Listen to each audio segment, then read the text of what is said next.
Geopolitics and Empire is joined by Chicken Little, better known as Doomberg, of doomberg.substack.com and on Twitter as at DoombergT. Welcome to Geopolitics and Empire, Mr. Chicken Little Doomberg.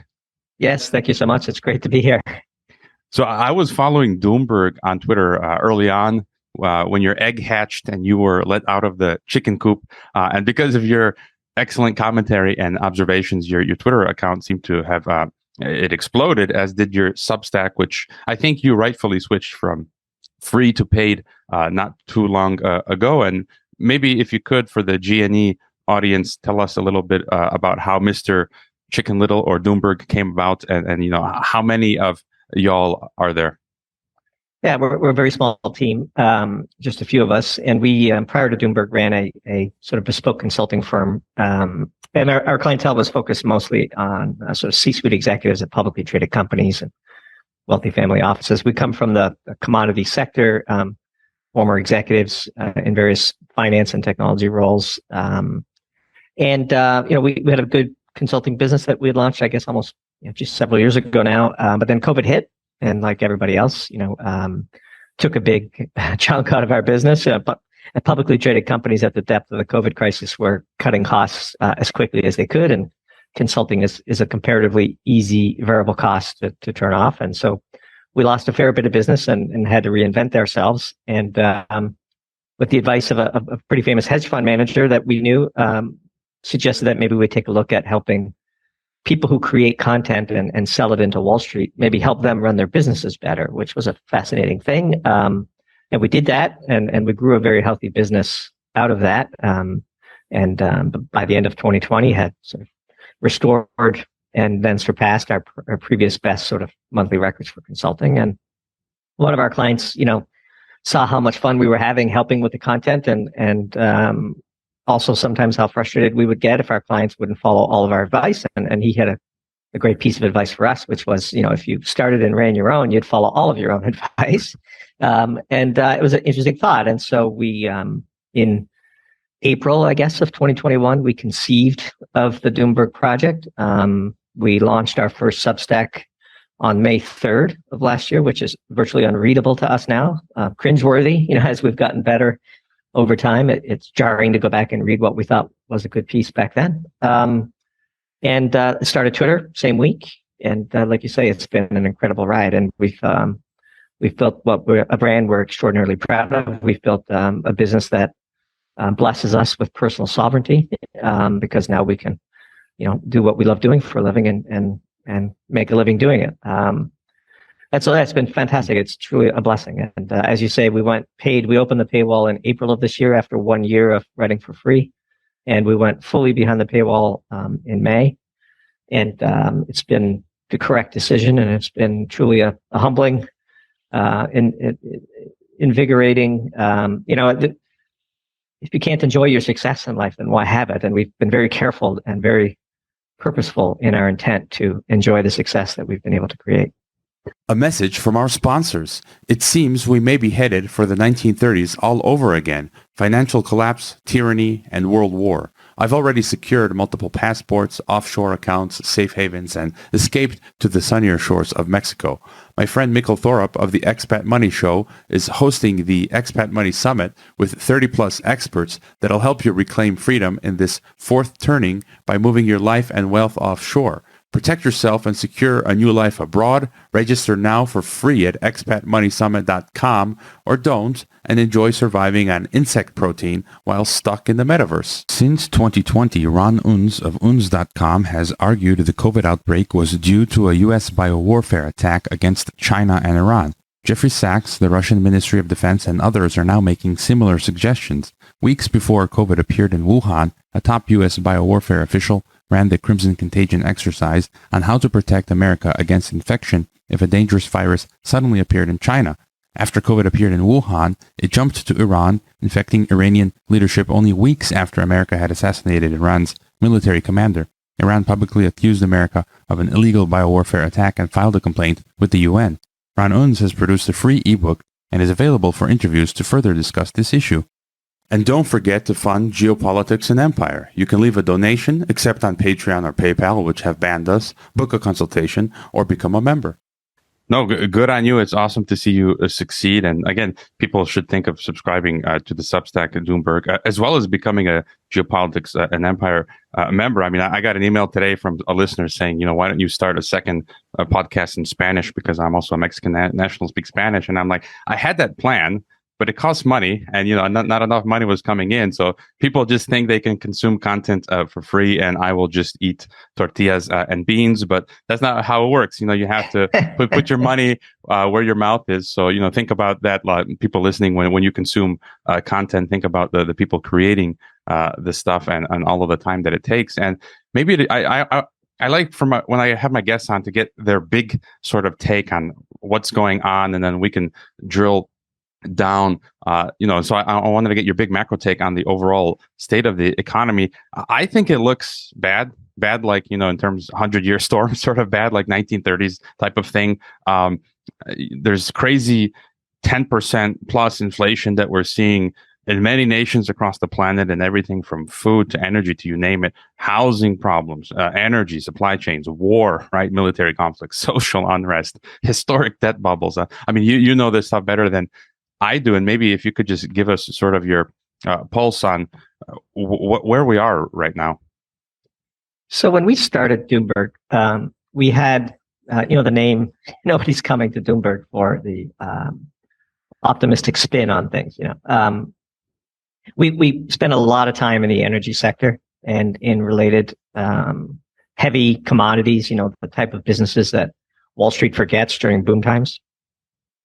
And our fundamental thesis, that sort of is a thread that you can pull on and work your way through almost all of our pieces, is there's really only sort of two. Well, everybody has their mental models for how the world works. We are heavily focused on energy. And we believe before analyzing the macro picture, you have to answer the following very simple but critically important question. Is there an excess or deficiency in primary energy production?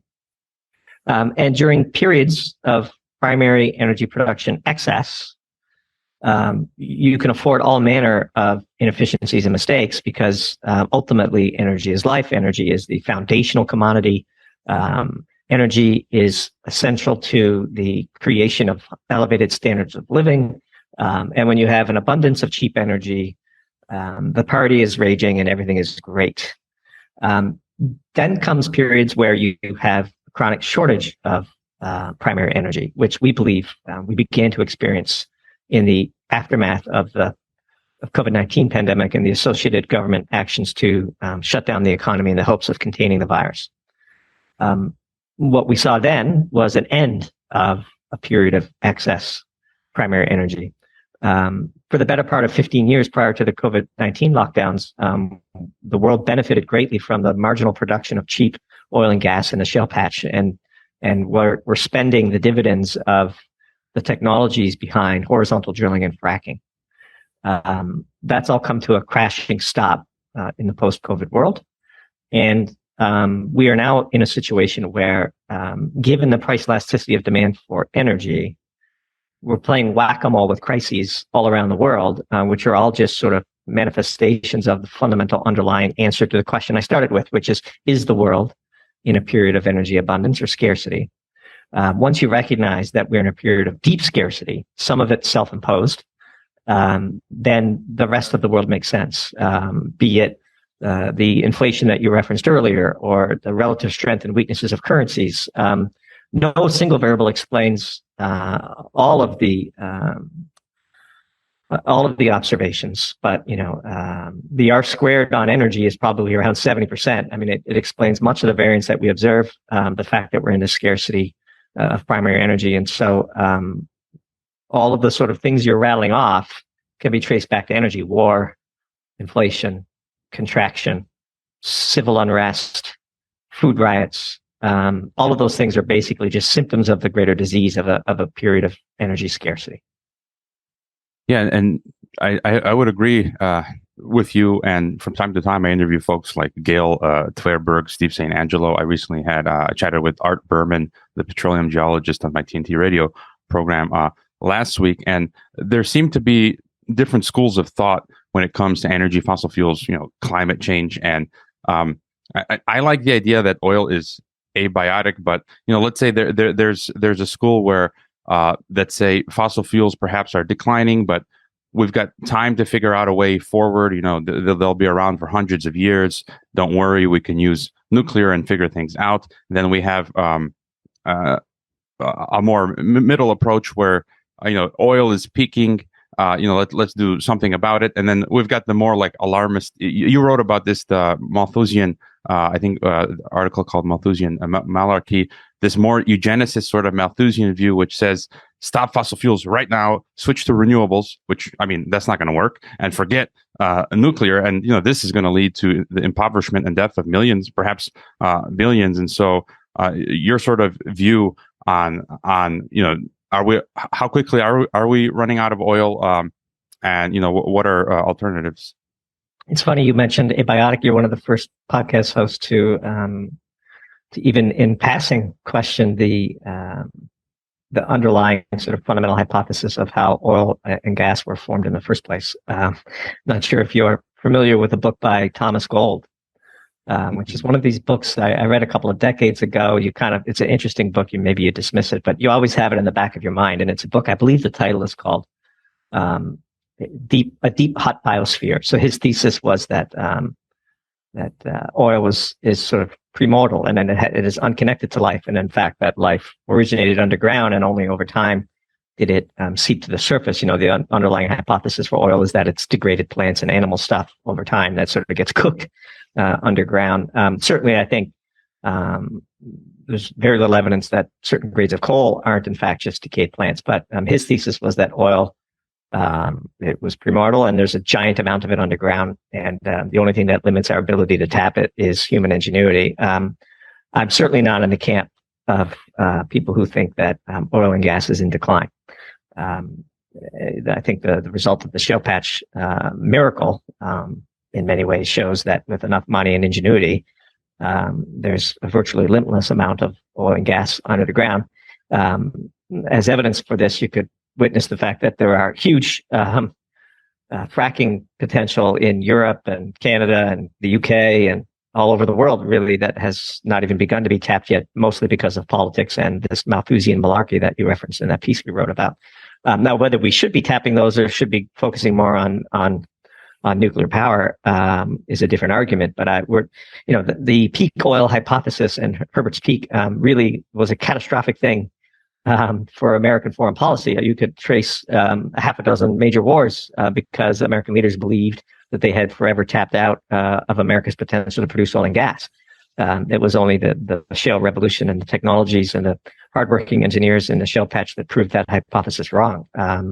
So yeah, it's a fascinating question. One we might write about someday. This book by Thomas Gold is a bit controversial, as you can imagine, because it in a very scientific way tries to poke a hole at a leading theory. But it's a really fascinating book if you've never read it.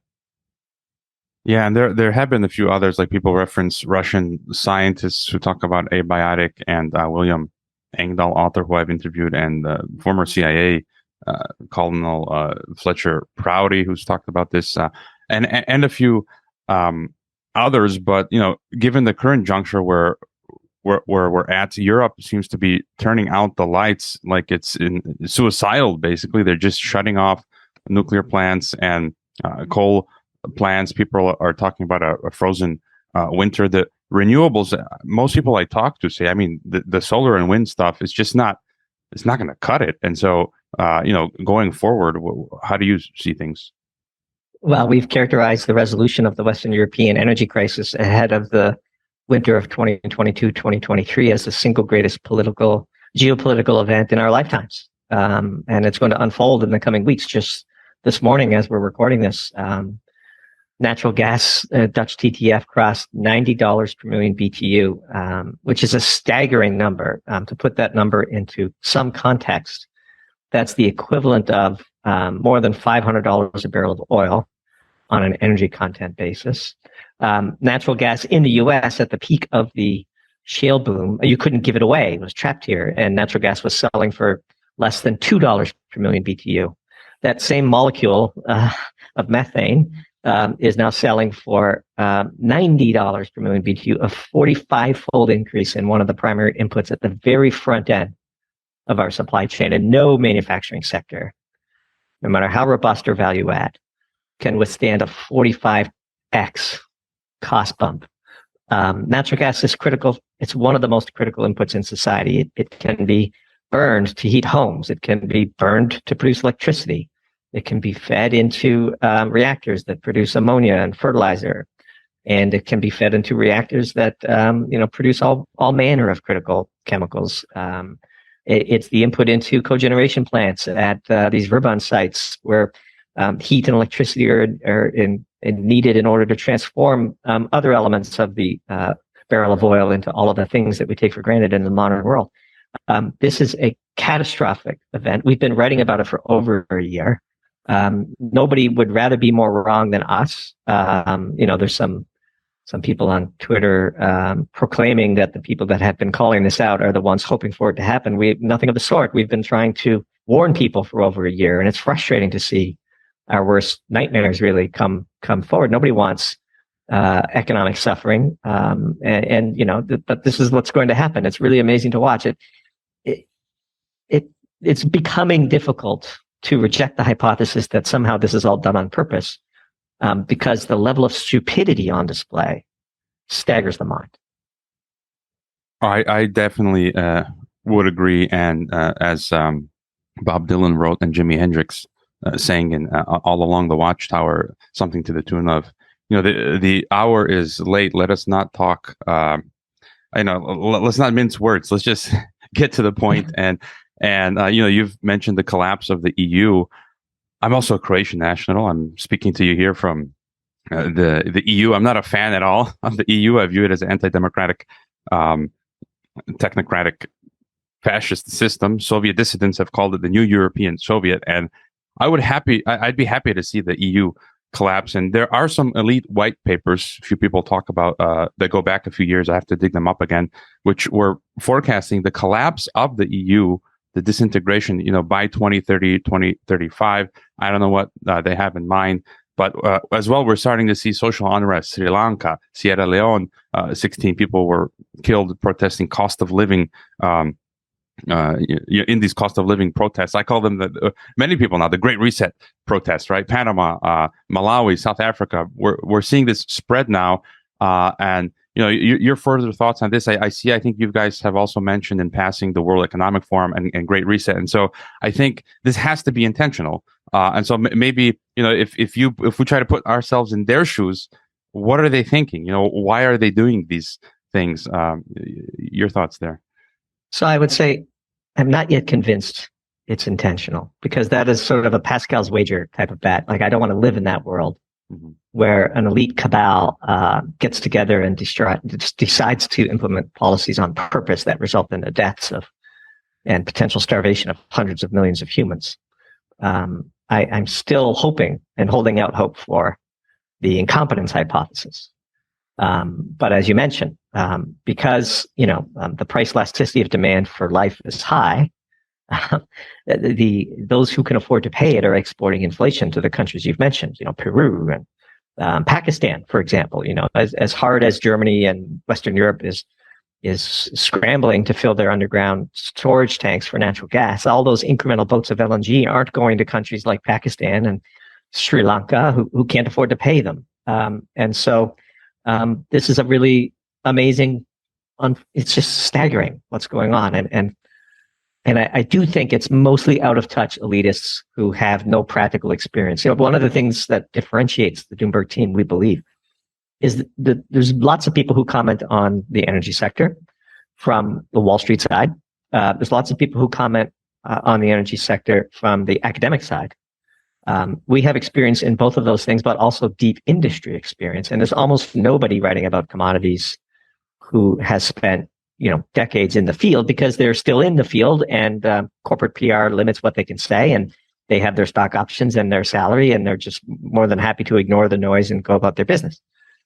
We have the advantage of speaking from the industrial perspective, of being able to connect the dots quickly and say, wow, this price spike here is going to manifest downstream in these 5 value chains, and that's going to be the second order effect, and here's a third order effect to look out for. And so I do believe, take John Kerry, climate czar for the U.S. We We're not big fans of Mr. Carrot. He speaks in platitudes and has no understanding of physics. And we make fun of him in our pieces. Anytime we have a picture of him, we always caption under him, said, noted scientist, John Kerry. John Kerry flies around the world in his private jet and orders struggling nations barely getting by to cut back on their primary energy use, to which I hope they all say, you first. It's just really remarkable. He's almost a caricature. But I can't imagine that our leaders are doing this on purpose. I'm holding out hope for the incompetence hypothesis. But, unfortunately, it's getting harder and harder to do so. You mentioned places like Pakistan and Germany, maybe to get your further thoughts on going forward. I mean, we've got a lot of interesting commentators, and I like to listen to everyone with an open mind. I've talked to Peter Schiff on the podcast, who says the dollar's hyperinflation, the dollar is going to collapse, and then Mark Faber, Dr. Doom, and a number of others. And just going forward, what sort of if you guys extrapolate, what might this some sort of crash look like going forward, as well as in the different geographies, like the third world, let's say Pakistan versus Western Europe, US, Canada, and what the scope of this might look like? I mean, is there some period of history you can, you guys over at Doomberg have compared it to, or, I mean, just going forward, what do you think life might look like? So, this is a fascinating topic, and I wouldn't say that we're in the dollar inflationary, hyperinflationary camp. Brett Johnson of Santiago Funds on Twitter has this famous milkshake theory, in which he believes, before the sort of collapse of the global system, the US dollar will become more and more strong as people sort of scramble for the cleanest dirty shirt in the closet. We're probably closer to his views. Another thing to think about with the US dollar that people forget is, if you limit the sort of denominator to the population of the United States, the amount of money printing going on is pretty staggering. But if you remember that the dollar is used by an ever-growing number of people around the world, and their need for liquidity is very powerful, if you put that population in the denominator, then the level of printing in the U.S. is a little bit less catastrophic, I would say. But I do believe that, it was just one way that we like to think about it, sort of if a trend reverses, what were the initial sort of outcomes of the trend, and will those reverse as well? So the past 40 years have been marked by decreasing interest rates, deflation, relative global peace, with the exception of the concocted wars of the West. And all of that is sort of coming undone now. Free trade was getting less and less difficult. The world was expanding its free trade. It was protected by, the U.S. Navy, with the U.S. pulling back. We could see a fracturing. We could see a two-currency system. Watching very carefully what the BRICS are doing. Brazil, Russia, India, China, Saudi Arabia. Might they develop, a more cohesive way for them to transact? You have countries with excess energy selling to countries with excess manufacturing capacity, and if they can net out the differences between them without having to go through the U.S. dollar, then they might have a semblance of independence. And so if we have going from a unipolar to a multipolar world, which is sort of the biggest trend that's unfolding, then I think you see the reverse of what we've seen in the last 40 years, which is higher interest rates, sustained inflation, reshoring of manufacturing. And so those are sort of the big trends that we see, and time will tell. But it is truly, as you say, and as we started this conversation, as a result of energy scarcity, we're seeing these massive, these just tectonic plates type shifting in the macro picture, and it's incredibly difficult to model. And so I wouldn't be in the camp of an imminent demise of the US dollar. The euro is a whole different question. Yeah, there's so much there. You answered you touched on one of my questions related to, the petrodollar, and then there's been talk of, I've talked to Alistair McLeod of Gold Money. He talks a lot about the petro yuan and how China set up a gold exchange, and the BRICS Plus have been talking lately about a new financial architecture, and Putin using the term a new international reserve, and then we've got folks like James Rickards talking about an IMF SDR basket of currency, and the BRICS Plus have also been talking about digital currency. So, any further thoughts on, some of these ideas being thrown out? So the paper suppression of gold hypothesis would be put to a test if there did develop a sort of secondary means of exchange with, the ability to redeem your fiat for physical. It'd be a fascinating thing to see if such a competing set of frameworks pop up versus how it's done in London and New York today. And there are many in the gold bug community who are hoping for such a circumstance because it is their belief that the price of gold is suppressed, and that you couldn't have two sets of gold prices where you could both, stand for delivery and have those price arbitrages persist. And so I guess we shall see. The person I follow most on this aspect of it is Luke Groman. I'm not sure if you're familiar with his work. And a big fan of his, and pay to subscribe to his Tree Rings, and I always look forward to reading it on Friday when he publishes it. And this demise of the reserve currency and the reserve asset are sort of two different things, right? And in Putin's view, and probably a view shared by nations that have either caught the ire or may someday catch the ire of the U.S.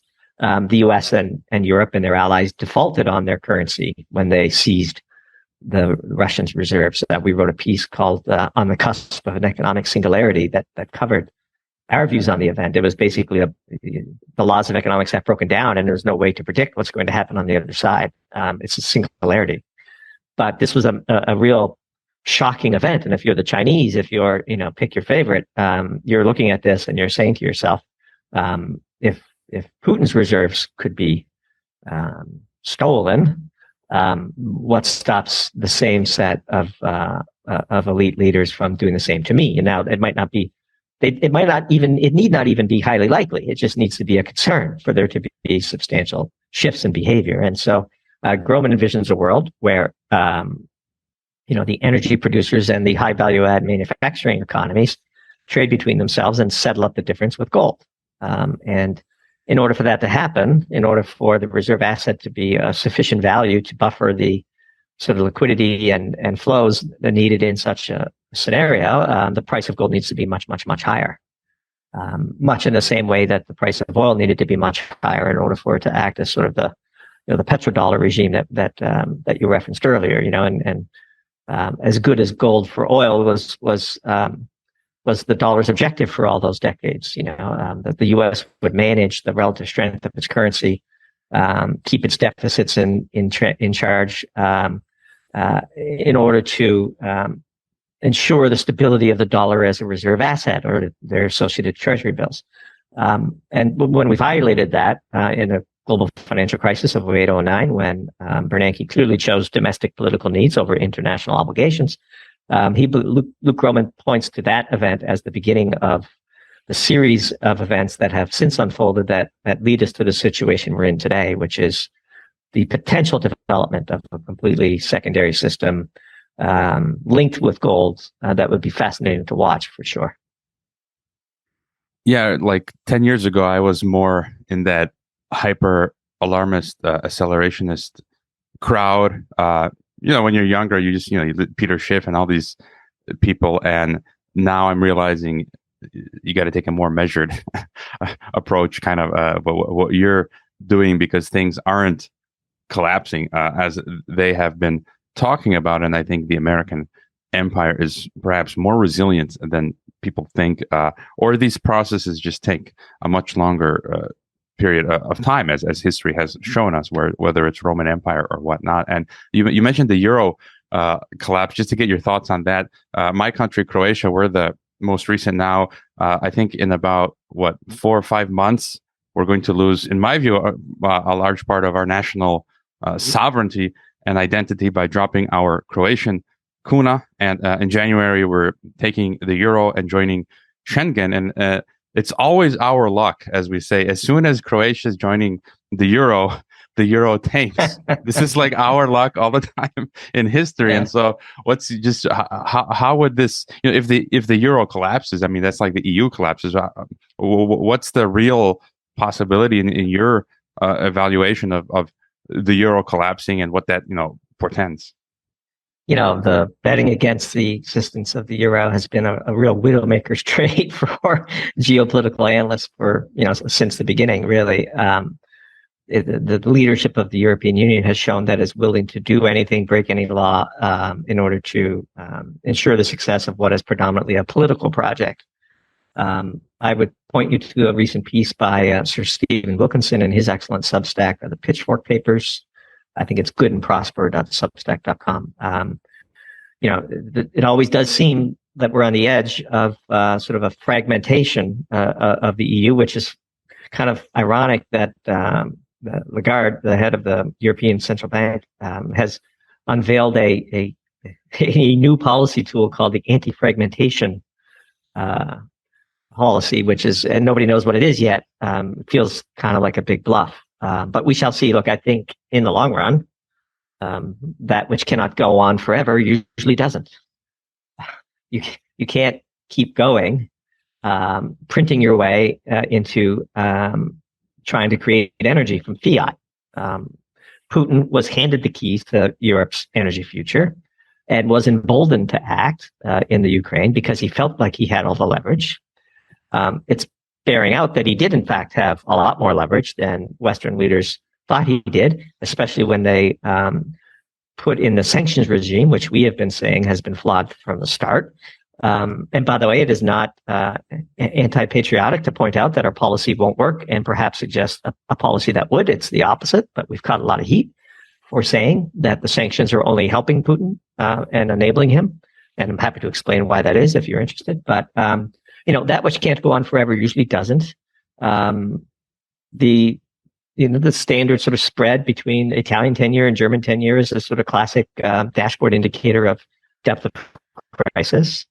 Perhaps they'll muddle along, but we shall see. It certainly, the project is at perhaps its most precarious moment, at least since the global financial crisis. But I would say perhaps even more precarious than that. It's really going to be a fascinating few months. And as we said, the resolution of the energy crisis going into the winter, I think, will be highly informative as to how this will all play out.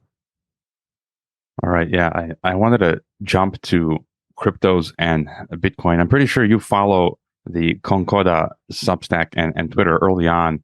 Concorda, I found him, and we follow each other. He's a supreme crypto skeptic. I'm not a diehard skeptic, but I generally am skeptical of crypto and Bitcoin. I think you are, and maybe more from a technical or financial perspective. Myself, more from let's say geopolitical or philosophical, ideological perspective. I sort of see crypto as I'm more of the camp that there are intentional, sinister agents pushing things. They don't always get what they want, but I see sort of crypto. I view that elites have this plan to bring us into this cashless society, and they know people are opposed to a lot of their schemes, and so they kind of try to trick us to go along with some of these things. And I could easily see Bitcoin having been, because we don't know where it came from. It's kind of mysterious, and as sort of like a globalist Trojan horse, where they whet the appetites of the citizenry around the world. Some people got really wealthy, and then that sort of bridges us into this CBDC cashless society. All of this is still out in the open, how it's going to play out, but we're seeing the crypto sphere sort of seem to be collapsing. The prices, exchanges are going under. The governments are regulating crypto more strictly. What's just the Doomberg take on crypto and Bitcoin? Well, I would partition the two because we have different takes on Bitcoin and then the rest of crypto. Start with the rest of crypto. I think by and large, most of crypto is nothing but a giant grift. Patently illegal trafficking of unregistered securities, fleecing of retail by corrupt exchanges who routinely front run their quote unquote clients, trade against them, offer them excess leverage, pilfer their fiat. It's a giant fugazi of corruption and grift. Bitcoin is just a piece of software that churns away on the internet. It is designed for maximum decentralization. The Bitcoin maximalists, we've gotten to know some of them and tried to make friends with some of them and tried to learn from some of them. We have a Doomberg Pro tier, which is sort of a monthly webinar in addition to our articles. And we recently had Lynn Alden on to give a sort of a master class on Bitcoin and blockchain and crypto and, the Lightning Network and mining and the future of Bitcoin. We too fear that the end result of this project, whether intentional or opportunistic, will be the launching of central bank digital currencies, which will be undoubtedly the end of personal freedom. That will be it. We will have slipped over the waterfall into totalitarianism, and look no further than the world's most aspiring tyrant, Justin Trudeau, and his outrageous behavior in Canada for a view into what holds in store for us in the future as the centralized leaders and would-be tyrants get their hands on a technology as powerful as central bank digital currencies. Yeah, I mean, I've talked to Finnish, he does great work, Finnish economist Tuomas Malinen on the podcast, and Richard Werner speaks out about this, and get your further thoughts on this system, because it seems to be most countries are now working on central bank digital currencies. And it's funny, the multi-world, the Atlantic Council put out a CBDC tracker.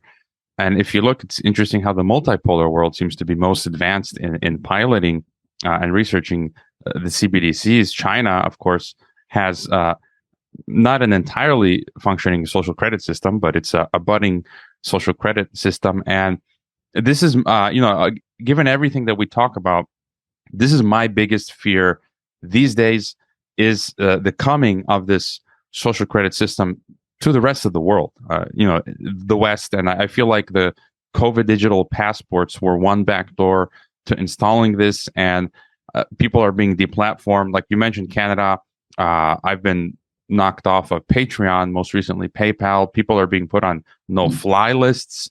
They haven't committed a crime, but even in the US, there are people on no-fly lists just because of thought crimes.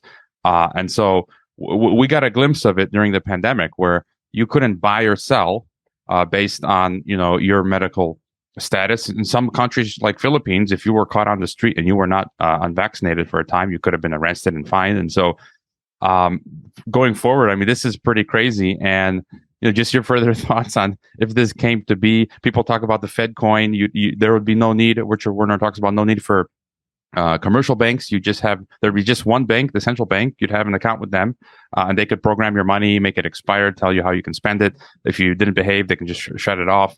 And then even your thoughts on surviving in such a system. I guess you'd have to go live on a farm or something. Well, I don't know that you could escape it.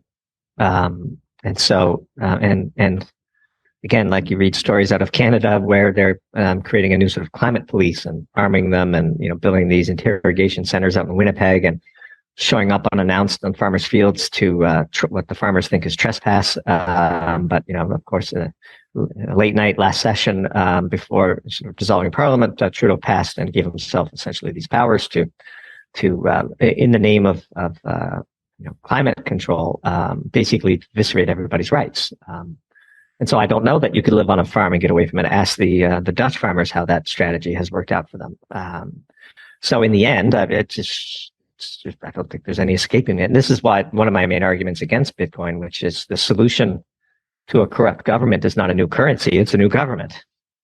And the means by which new governments are entrusted with power is an interesting discussion, but that is the only sustainable path, which is to truly get through the upcoming fourth turning and to rebuild institutions with all of the lessons we should have known from decades ago, freshly relearned, and embedded into the design of whatever sort of government architecture is coming next. Because, as you say, in China, I mean, the social credit, it's not social credit system, it's literally technology weaponized to control people. That never ends well. If Orwell were around today to witness the technical capabilities of aspiring tyrants, he would be horrified just at how accurate his rendition of such a society in his famous book 1984 turned out to be. Yeah, and I agree with your approach. I don't see something as Bitcoin as being the solution. Much better having reforming the government. And just on that note, any further thoughts? I mean, we mentioned some of these things like social credit system coming to the West, but it just seems overall.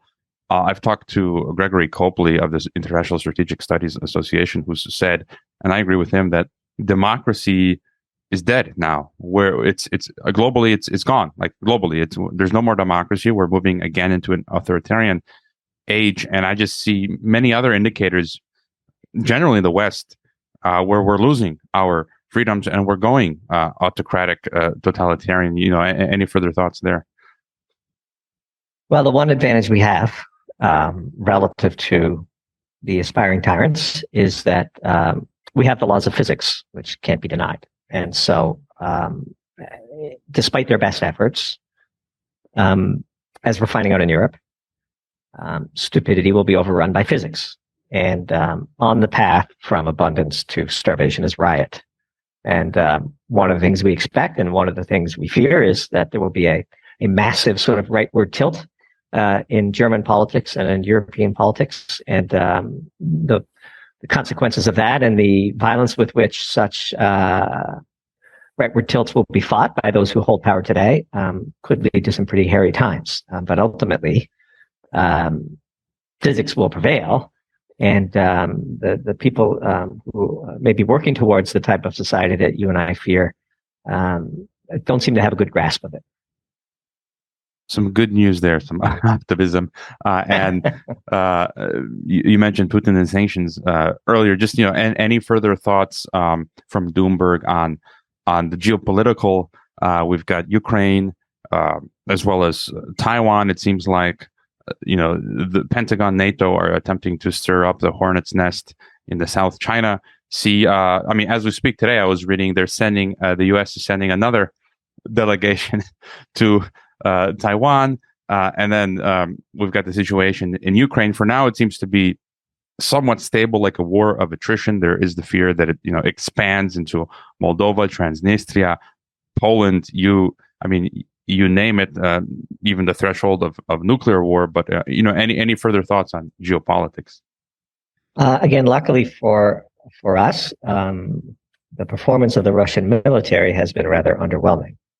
And so I think we could rule out massive expansion beyond Ukraine, because I don't believe, absent nuclear weapons, Putin has the technical capability to pull that off. We're not military experts, but it would just seem, given the drawn-out nature of the current relatively confined conflict, it's hard to imagine a multi-front war going much better. But where we have failed and where Putin has benefited is from our misunderstanding of commodity pricing and our awkward and clumsy implementation of a predestined to fail set of sanctions that have only lined Putin's pockets and enabled him to fund this war for longer than perhaps one would like. I can't say that I fully understand what our strategy is in Asia. Anytime we see behavior that we can't understand in the slightest, we just assume we must be missing some important piece of information. I do know that what you characterized as provocations are occurring at a critically important time for President Xi as he maneuvers himself into trying to become sort of dictator for life in China ahead of the next Congress. We shall see. There were rumors at one point that he was going to take a trip to Saudi Arabia. If that were to happen, that would be a monumental event.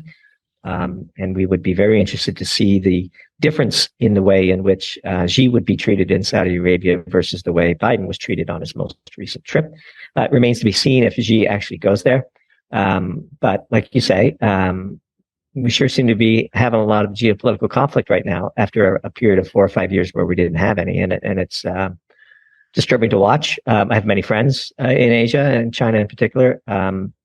The governments don't represent the people, of course, and so it's kind of sad to see this all play out. And one hopes for peace. Certainly wouldn't want to see war break out in the Taiwan Strait, but with the military response that China has imposed, and with the continuing sort of U.S. delegations flying into Taiwan, doesn't seem like there's going to be a peaceful resolution to that anytime soon. It's a difficult situation, of course. And the counter argument is, having watched what China did in Hong Kong, where do you draw the line? So I don't know. I don't understand our strategy, and when I have such a deep misunderstanding of something, I just assume there must be an important piece of information I'm missing. No, I'd agree with you. I mean, a lot of us don't understand the strategy, and we're just trying to make sense of it. You mentioned Russia's underwhelming performance. Interesting. It was just announced again today. Putin signed a decree to increase the Russian armed forces by 137,000.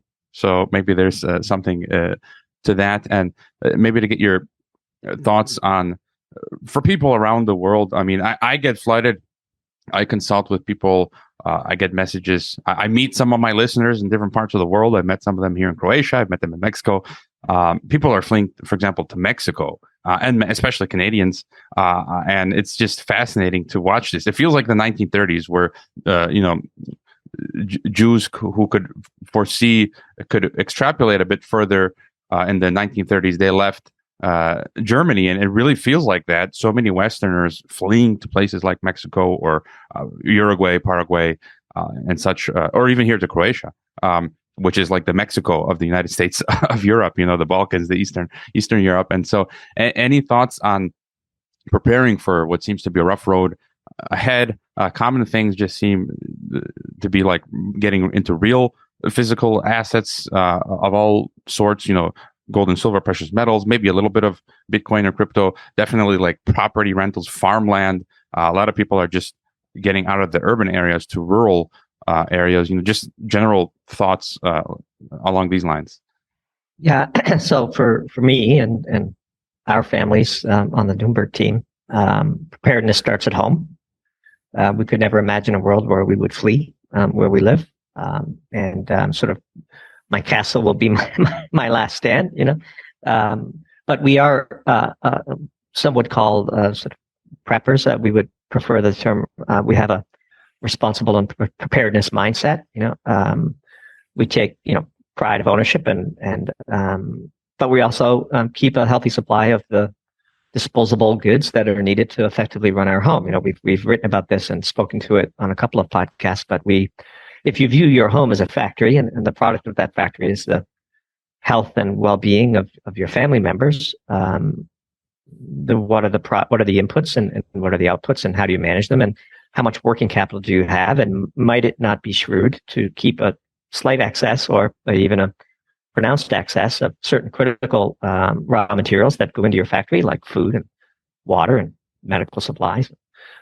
Alternatives to heating your home, alternative sources of power if the grid were to become unstable, cash, gold, silver, collectibles, things that would be useful to barter. You don't have to be a hoarder, and you don't have to have 15 years worth of food, but if you could have 60 to 90 days worth of supply, that gets you through most crises where that one could imagine. I say it takes all but the tail risk off the table, and there's certain tail risks that just aren't worth living through. So that's sort of the healthy balance that we have. But we would never be caught short, if there's a supply chain crisis because the country runs out of diesel. We are going to make it a lot longer than most people, because we have given some forethought to the things we need to keep our home factories churning. And so that is the best way that we can find to have some peace with the chaos and threats that are seemingly popping up every day. At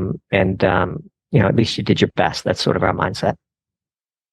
Yeah, I also, when people ask for advice, I mean, I'm a Mexican national and Croatian national, so I've got multiple homes as well as an American. So I've got multiple castles, as you say. But I also advise people maybe want to think twice before leaving. I've had Canadians ask me about fleeing to Russia. They've got no connection to Russia. So I'm like, you might want to rethink that and just double down in rural Canada. And any other or final thoughts maybe on the U.S. as well? Biden just announced student loan forgiveness. I'm sure that'll have an inflationary effect, and it seems to be like the timing, a convenient way to buy votes for the midterms. And any other thoughts for us?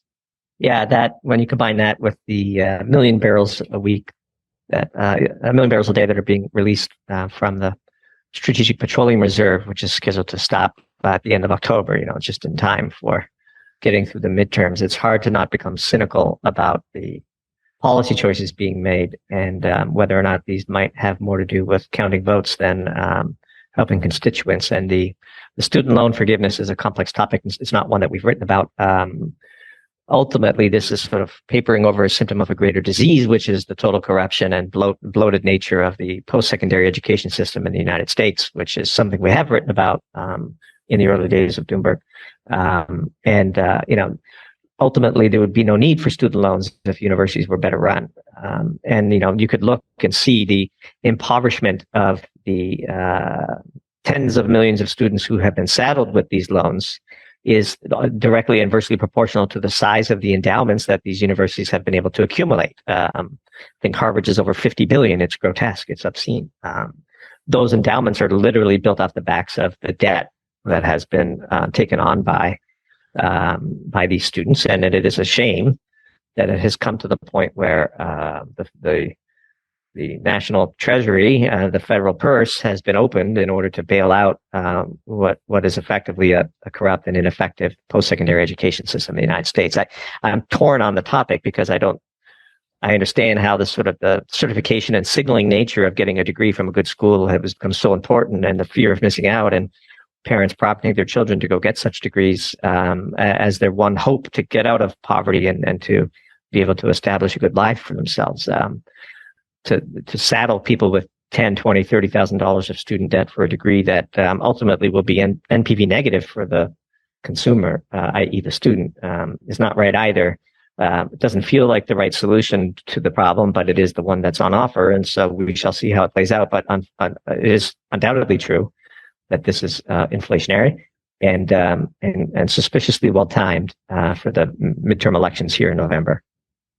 I've met people with $100,000 debt, which is just mind numbing. And where are the best places to find you, and what can people expect to get from a Doomberg Substack subscription? Yeah, you can find us at doomberg.substack.com. We publish 6 to 8 articles a month. The articles are now all behind the paywall, although the previews are still there. If people go to our about page, they have access to a description of the product and links to several free samples of pieces that we wrote before the paywall. We comment predominantly on energy, but also geopolitics, as you've heard here today, and a few sort of interesting financial stock situations that catch our interest. We're a very small team. We are 100% subscriber supported. We accept no ads and no sponsorships, and which means there's no holding back. Our objective is to be provocative without being polarizing, to be funny without being silly, and to teach without being self-indulgent. That's the brand ambition of Doomberg. A monthly subscription is $30, or you could, preferably in our case, pay up for the full year for a discount and only pay $300. There's also a pro tier, which is more directed towards institutional clients. Doomberg.substack.com, and you can follow us on Twitter. We're active on Twitter every day. Twitter is sort of another variant of our free product, and where we post bite-sized original content every day with the hopes of luring people over to our Substack. You can skip Twitter and go straight to the Substack. That'd be great. But listen, I've really appreciated the conversation. It's been fantastic. Yeah, and your Twitter feed is one of my go-tos. A lot of great stuff I get from there as well. And thank you for being on Geopolitics and Empire. It was a pleasure. Talk to you again. I hope you enjoyed this Geopolitics and Empire podcast. The website is geopoliticsandempire.com, and I encourage you to sign up for the free email list that goes out with each podcast and every weekend with a collection of news headlines. The newsletter and website are our last lines of defense. We're being censored and deplatformed. It's nearly impossible to find Geopolitics and Empire on the Google search engine. We've been blacklisted. YouTube frequently takes down our videos with strikes. Facebook restricts our page. Reddit and Twitter take down posts. And after the Associated Press mentioned Geopolitics and Empire in a 2021 article co-written with NATO, our Patreon account was terminated. Vimeo also terminated our Pro account. The best free way to help Geopolitics and Empire is to leave a review on Apple Podcasts or elsewhere and subscribe to all of our media channels. You can find the video broadcast now on 5 platforms: Odyssey, Rockfin, Rumble, BitChute, and Brighteon. You can find the audio broadcast on the podcast ecosystem: SoundCloud, Apple, Spotify, and so on. My current favorite social media channels are Twitter and Telegram, but you can also find us on Gab, MeWe, Minds, Float, VK, Instagram, Facebook, and LinkedIn. Finally, Geopolitics and Empire is in dire need of funding to continue. You can leave a donation, purchase a consultation with the host, or become a member to receive additional benefits. We also produce a weekly broadcast called Dissident Thinker for members and Rockfin subscribers only. We will continue to fight the good fight come hell or high water. Thank you for listening.